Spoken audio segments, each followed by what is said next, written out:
Halo semuanya, selamat datang di channel Cerita Film. Saya doakan kalian semuanya dalam keadaan sehat walafiat dan tidak kekurangan sesuatu apapun. Pada video kali ini saya telah merangkum sebuah film kisah nyata berjudul Pele The Birth of Legend yang rilis pada tahun 2016. Film ini mengisahkan tentang kehidupan Pele dari masa kecil sampai menjadi pemain bola profesional dan membawa Brazil menjadi juara dunia. Sebelum saya lanjut ke alur ceritanya, saya ingatkan teman-teman untuk subscribe agar tidak ketinggalan alur film lainnya dari channel ini. Dan inilah alur cerita selengkapnya.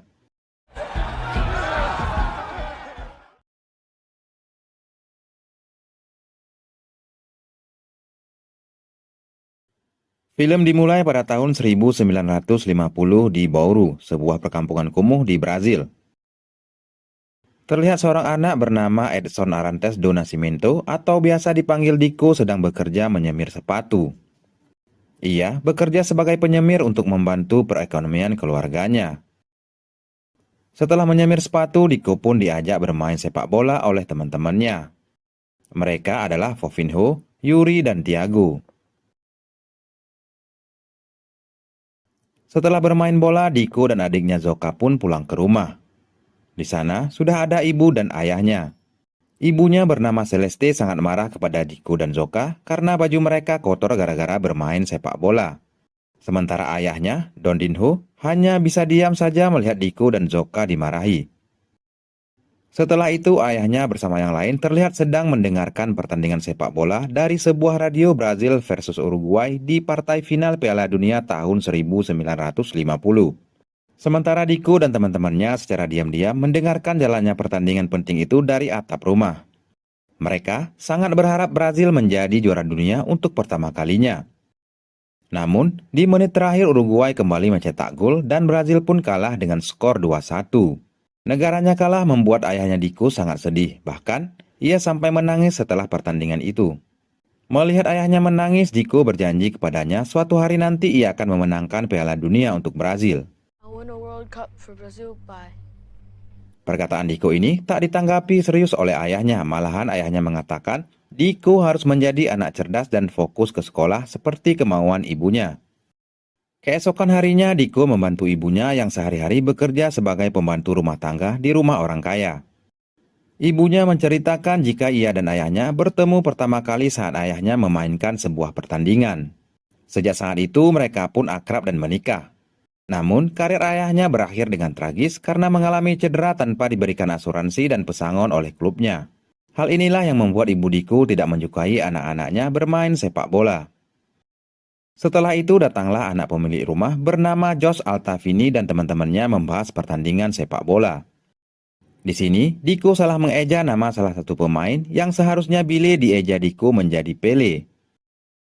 Jos pun mengejek dan menamai Diko dengan nama Pele. Sebelum pulang, Diko sempat mengambil sebuah koran yang ditaruh oleh Jos tentang turnamen sepak bola de Bauru. Diko pun mengajak teman-temannya untuk mengikuti turnamen itu. Pertandingan-pertandingan itu pun dilalui Diko dan teman-temannya dengan kemenangan. Di sisi lain, timnya Jos the King juga berhasil mengalahkan lawan-lawannya. Dan Yuri membuatkan mereka baju yang ia jahit sendiri dari sprei ibunya. Di hari itu, Jos kembali mengejek Diko dengan sebutan orang tanpa sepatu karena memang Diko dan teman-temannya mengikuti turnamen ini tanpa menggunakan sepatu bola seperti tim yang lain. Diejek oleh Jos membuat Diko emosi. Ia mengatakan besoknya kita harus menggunakan sepatu.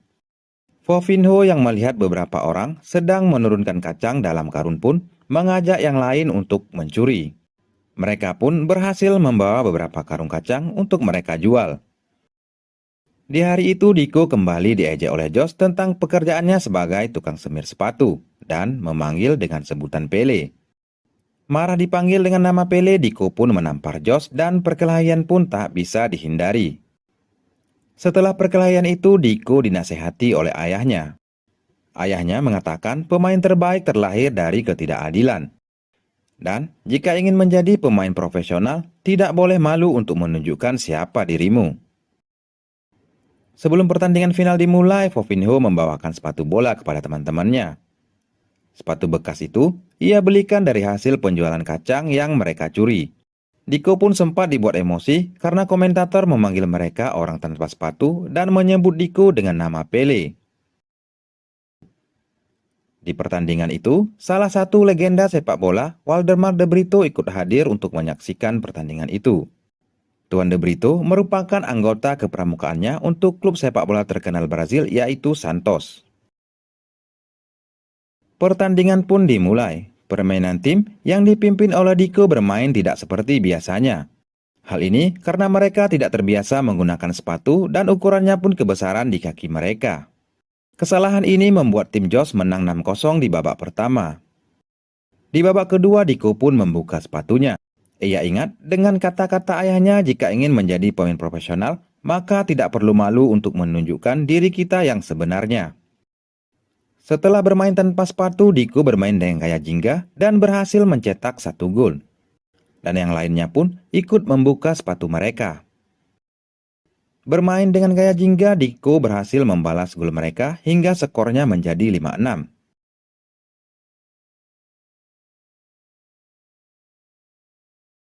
Karena waktunya habis, tim Diko pun harus kalah dari timnya Jos. Meski kalah, para penonton sangat terkagum dengan skill yang Diko tunjukkan. Dan penonton pun memberikan tepuk tangan dan mengeluk-elukkan nama Diko dengan panggilan Pele. Dan ia terlihat tidak marah lagi dipanggil Pele. Sejak hari itu, Diko pun mulai dikenal dengan nama Pele. Selain penonton, Tuan de Brito juga sangat kagum dengan skillnya Diko. Ia pun memberikan kartu namanya ke ayahnya Diko. Tidak berapa lama pemilik kacang datang dan mengejar mereka. Mereka pun lari dan masuk ke dalam hutan. Tiago yang berada di belakang pun terjatuh karena tersandung batang pohon. Ia dibantu oleh Diko dan masuk ke dalam sebuah gua kecil untuk bersembunyi. Naasnya, karena kondisi hujan deras, goa tersebut pun longsor dan membuat Tiago terjebak di dalamnya hingga tewas. Kejadian ini membuat Diko sangat terpukul dan menyesal karena sebelumnya dialah yang ingin menggunakan sepatu di pertandingan final turnamen. Hingga Fofinho menemukan ide untuk mencuri kacang dan hasilnya untuk membeli sepatu bola. Ia pun berjanji kepada ibunya untuk menjadi anak baik dan berbuat baik di sekolah. Kejadian itu membuat kehidupan Diko berubah. Sepulang dari sekolah, ia tidak bermain bola lagi seperti teman-temannya. Ia membantu ayahnya bekerja sebagai cleaning service di sebuah klinik. Bekerja di klinik membuat Diko dan ayahnya semakin dekat. Hingga suatu waktu, ayahnya menceritakan ketika masih kecil, ia sering berlatih dengan buah mangga. Ia pun memperlihatkan tekniknya kepada Diko.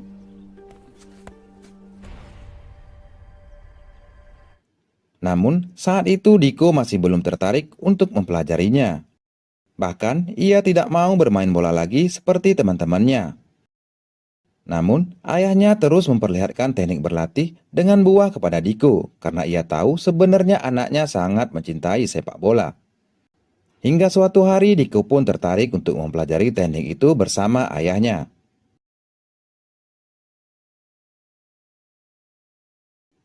Hari terus berlalu dan tahun terus berganti. Dan kini Diko sudah tumbuh menjadi anak remaja. Dan ia sekarang terlihat sangat mahir berlatih dengan buah. Dan ibunya sendiri melihat bagaimana bahagianya Diko saat ia berlatih dengan buah. Hal ini menyadarkan Celeste yang sebelumnya tidak senang jika anaknya bermain bola. Kini, ia sadar bahwa kehidupan Diko adalah sepak bola. Ia pun memutuskan untuk menghubungi Tuan de Brito dan memperlihatkan bagaimana Diko berlatih dengan buah. Selesai berlatih, ia dan ayahnya pulang ke rumah. Ternyata, Tuan Brito dan ibunya sudah menunggu. De Brito mengajak Diko untuk uji coba di klubnya Santos. Kedatangan De Brito membuat Diko kaget. Ia tak menyangka ibunya yang selama ini melarang sekarang telah mengizinkannya untuk bermain bola. Beberapa hari kemudian Diko pun meninggalkan keluarga dan kampung halamannya untuk uji coba di klub Santos. Sampai di sana Diko berlatih bersama pemain-pemain lainnya. Namun, teknik Diko tidak disukai oleh pelatih. Ia menganggap gaya itu sudah primitif dan menginginkan para pemainnya bermain bola dengan gaya Eropa. Meski begitu, Diko tetap lulus uji coba dan bergabung dengan klub mudanya Santos. Namun, ia sangat frustasi karena pelatih menginginkan ia bermain dengan gaya yang berbeda yang membuatnya tidak bisa mengeluarkan kemampuan terbaiknya. Diko pun secara diam-diam meninggalkan klub Santos untuk kembali ke kampung halamannya. Tuan Brito yang melihat Diko pergi menyusul ke stasiun kereta api. Diko mengatakan ia tidak bisa bermain seperti pemain lainnya, dan gaya bermainnya dibenci dan dianggap primitif oleh pelatih. Tuan De Brito kemudian menceritakan kenapa gaya bermain seperti Diko yang disebut jingga dibenci. Semua berawal di abad ke-16. Portugis tiba di Brazil dengan membawa budak Afrika. Namun, banyak budak-budak ini melarikan diri ke hutan. Di sana, mereka berlatih seni bela diri perang yang disebut jingga. Karena perbudakan akhirnya dihapuskan, teknik jingga ini mereka salurkan dalam teknik sepak bola dan berevolusi menjadi ciri khas Brazil. Sayangnya, teknik inilah yang disalahkan saat Brazil kalah dari partai final Piala Dunia tahun 1950. Dan Tuan De Brito mengatakan jika pelatih sebenarnya ingin menghapus gaya jingga yang menjadi ciri khasnya Brazil. Ia berharap Diko mengeluarkan keberaniannya untuk mengeluarkan kemampuan terbaiknya untuk bermain gaya jingga dan memperlihatkan permainan yang indah. Perkataan Tuan Brito inilah yang membuat Diko membatalkan rencana untuk pulang kampung dan kembali ke klubnya Santos. Di suatu pertandingan Santos tertinggal 3 gol dari tim lawan, dan Diko pun mulai berani bermain dengan gaya jingganya. Dan semuanya terkagum-kagum dengan skillnya termasuk sang pelatih. Hingga ia berhasil mencetak 1 gol cantik ke gawang. Bermain dengan gaya jingga membuat Diko berhasil mengeluarkan kemampuan terbaiknya dan mencetak 4 gol di pertandingan itu. Berkat aksi gemilangnya, Diko pun masuk ke tim pronya Santos meski ia baru berusia 15 tahun. Sejak saat itu, ia makin dikenal berkat gaya jingganya dan skillnya yang luar biasa. Libur dari klub, ia kembali ke kampung halamannya. Ia memberikan hadiah kompor untuk ibunya dan sebuah radio untuk ayahnya. Mereka pun sangat bahagia berkumpul kembali dengan Diko. Menjelang Piala Dunia tahun 1958, Diko, ayahnya, dan adiknya Zoka mendengarkan pengumuman nama-nama pemain yang akan menjadi skuadnya Brazil. Diko pun menjadi salah satunya dan menjadi pemain termuda di dalam skuad Brazil yang terpilih. Meski telah menjadi pemain profesional, tidak membuat Diko melupakan teman masa kecilnya. Ia bertemu dengan Yuri dan mengatakan sangat merindukan Thiago yang telah tiada. Dan Povinho yang juga teman masa kecilnya harus mendekam di penjara karena mencuri di sebuah toko. Esok harinya, ayahnya memberikan sebuah baju dari Yuri yang bertuliskan Pele di belakangnya. Dan ayahnya menceritakan ketika pertama kali menjadi pemain profesional, ia ingin memainkan gaya jingga dengan indah. Namun, karena ragu-ragu ia pun cedera dan karirnya pun berakhir. Ayahnya menginginkan Diko bermain dengan gaya jingga tanpa ragu-ragu meskipun orang lain mencelanya. Selesai masa liburnya, Diko berangkat dari kampungnya ke Rio de Janeiro, ibu kotanya Brazil. Sampai di sana ia bertemu dengan beberapa pemain yang akan berangkat ke Swedia untuk Piala Dunia. Dan di sini ia kembali bertemu dengan anak orang kaya yang dulu sering mengejeknya bernama Jos Altavini, yang sekarang memiliki nama panggilan Mazola. Mazola merupakan pesaingnya Diko karena mereka memiliki posisi yang sama sebagai striker. Setelah itu, pelatih timnas Viola berbicara dengan Diko. Ia mengatakan baru saja ditelepon oleh presiden. Dan presiden mengatakan kepadanya kalau Brazil harus bermain disiplin dan meniru gaya bermainnya negara-negara Eropa. Dan Viola mengatakan gaya jingganya Diko cukup bagus untuk klub Santos, tetapi tidak untuk tingkat internasional. Di suatu pertandingan uji coba, pelatih menginginkan anak asuhnya ini memainkan gaya sepak bola Eropa. Namun, Diko meskipun dilarang tetap memainkan gaya jingganya. Karena memang ragu-ragu, gaya jingga ini yang membuatnya cedera lutut. Dokter Tim mengatakan cedera ini akan membuat Diko tidak bisa bermain dalam waktu yang cukup lama. Namun, karena waktu yang sudah mepet, pelatih pun memutuskan untuk tetap membawanya ke Piala Dunia. Dan skuad Brazil berangkat ke Swedia sebagai tuan rumah Piala Dunia tahun 1958. Pertandingan pertama pun dimulai Brazil versus Austria.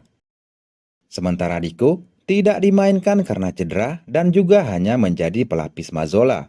Namun, Diko terus berjuang untuk segera pulih dari cederanya. Di pertandingan berikutnya Brazil versus Inggris. Pada pertandingan ini, 3 pemain Brazil cedera termasuk Mazzola. Hal ini membuat pelatih memainkan Diko yang belum pulih dari cedera lututnya. Dan ini menjadi debut Diko untuk timnas melawan Uni Soviet. Memasuki lapangan, ia mendapatkan ejekan dari penonton karena postur tubuhnya yang kecil dan pendek. Di pertandingan itu, Brazil memimpin 1-0 berkat golnya Garrincha. Dan gol satu-satunya ini mengantarkan Brazil ke semifinal melawan favorit juara Prancis. Pada 24 Juni 1958, pertandingan Brazil versus Prancis pun dimulai. Brazil berhasil mencetak 1 gol, tetapi Prancis membalasnya. Skor pun menjadi imbang di babak pertama. Di ruang ganti, Diko menjumpai Mazzola dan mengatakan ia tidak bisa bermain seperti dirinya. Namun, Mazzola mengatakan sudah saatnya Diko bermain gaya jingga ciri khas Brazil seperti yang ia tunjukkan di kampung halamannya. Babak kedua pun dimulai. Diko dengan tanpa keraguan lagi bermain gaya jingganya. Ia pun berhasil melewati lawan-lawannya dan mencetak 1 gol cantik.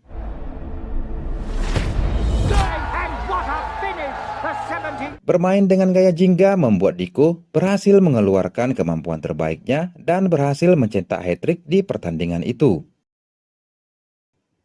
Brazil pun melangkah ke partai final. Sejak saat itu, ia mulai dikenal di seluruh dunia dengan nama Pelé. Hingga suatu waktu, saat mereka sarapan, Pelé mengajak kawan-kawan ini untuk menggiring bola dari hotel ke mercusuar. Awalnya mereka menolak, namun setelah diyakinkan juga oleh Mazzola, mereka pun melakukannya secara bersama-sama.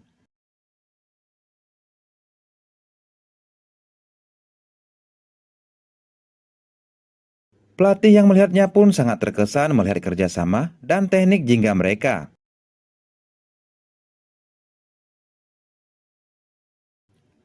Sehari sebelum pertandingan, pelatih Viola pun menginginkan anak asuhnya bermain seperti yang mereka perlihatkan dari hotel menuju ke mercusuar. Meskipun dikatakan Brazil bermain dengan gaya yang tidak seperti pada umumnya. Menurut pelatih, itulah jati diri kita yang sesungguhnya dan tidak harus selalu sama seperti pemain lainnya. Sebelum pertandingan final, Pelé sempat mengenakan baju yang dijahit oleh Yuri dengan nama Pelé di belakangnya. Pertandingan final itu dihadiri oleh 50.000 penonton dan ditonton oleh seluruh dunia melalui televisi. Tak ketinggalan Raja Swedia saat itu bersama Sang Ratu juga ikut hadir menonton langsung pertandingannya. Babak pertama pun dimulai. Timnas Brazil memakai baju kedua mereka berwarna biru karena baju pertama mereka berwarna sama dengan tuan rumah. Saat itu, timnas Swedia sangat percaya diri karena belum ada timnas luar Eropa yang menjadi juara di benua Eropa. Di awal pertandingan, Swedia terus memberikan tekanan dan menyulitkan Brazil. Dan mereka berhasil mencetak 1 gol ke gawang Brazil. Tertinggal 1-0, Brazil pun bangkit melalui Pelé. Ia menggiring bola dan melewati lawan dengan teknik jingga yang indah dan berhasil mencetak 1 gol penyeimbang. Berhasil mencetak 1 gol membuat kepercayaan diri pemain Brazil pun bertambah. Dan mereka kembali mencetak gol dan memimpin dengan skor 2-1. Seakan tidak puas dengan hasil tersebut, Pelé kembali mencetak golnya untuk membawa Brazil unggul 3-1. Beberapa menit kemudian Brazil kembali mencetak gol dan skor menjadi 4-1. Di menit akhir pertandingan, Pele pun kembali mencetak gol dan Brazil, negara yang tidak diunggulkan, menjadi juara dunia untuk pertama kalinya. Dan Pele menepati janji kepada ayahnya jika suatu hari nanti ia akan membawa negaranya menjadi juara dunia. Setelah tahun 1958, Pele kembali membawa negaranya menjadi juara dunia pada tahun 1962 dan 1970. Dan film pun selesai.